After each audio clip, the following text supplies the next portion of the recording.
Hello. One of the most dangerous things you do every day is get in your car, if you have a car. Very dangerous. Lots of deaths, destruction, injuries. Terrible time. We've created entire industries simply to rescue people from car wrecks and take care of them.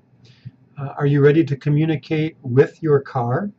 You've been communicating in your car with other people, haven't you? I know you're not supposed to make those cell phone calls. I know you're not supposed to text. And yet, when I sit at a stoplight and watch cars go by, it's a lot of you on your phone. When I glance over while I'm waiting at the red light, it's a lot of you texting.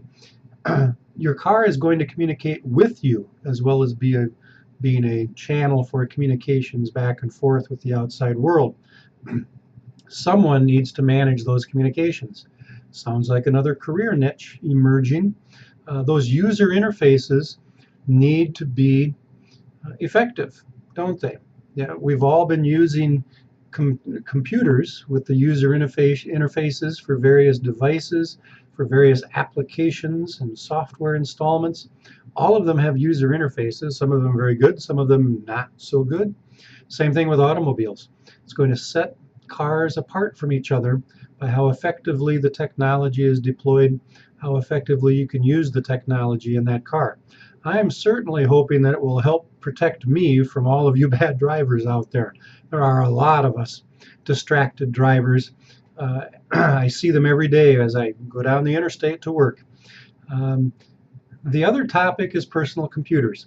Now, that seems like kind of a passé topic sometimes, even though those computers have morphed into a lot of different kinds of devices and their technologies still live on.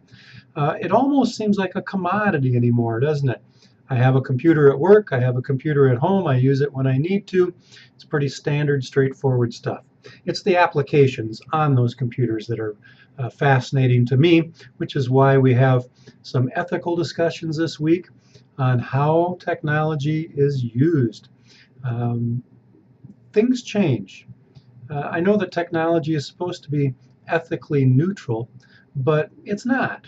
It seems to be that the way we use technologies changes the way we think about communication, changes the way we view the ethics of those communications. I'm not sure why. The research is still coming in, but from what I can tell, the research is fairly compelling that we do things now that we normally would not have done without communication technologies.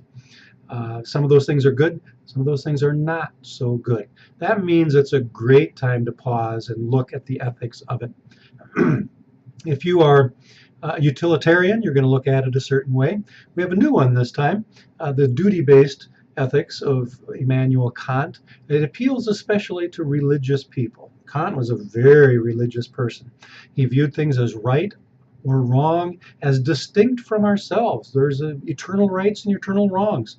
That's why it appeals to religious people, spiritual people, as well as practical people who might be more steered toward utilitarianism. These things blend together. Please pause and reflect on the ethics of what we're doing with communication technologies, as well as the why and the how, the more practical things going on. Are you ready? I am. I look forward to your discussions this week. I know that opinions creep into ethical discussions. That's one of the reasons why we have them. I do ask that you support your opinion. If you start your main posting with "I feel," then I get a little worried. I'd like to know how you feel, but I'd also like to know on what are those feelings based. Please lay a foundation for us, for your opinions, for your feelings. And maybe you should think as well as feel. Maybe you should analyze as well as just express. Those are the kinds of things that separate a regular discussion from a college discussion. We are well-educated people, aren't we? We are criticizing each other constructively so that we can all become better students, better people. We are pondering ethics for the same reason, so we can all become better professionals and better people in our personal lives as well. Let's build each other up via our discussions. Let's not dismiss each other with short replies that are just really there almost as perfunctory assignment check-off sorts of things. Let's treat each other with respect by giving each other enough time, by giving each other enough attention to know that our interactions are valuable. All right? Go get them.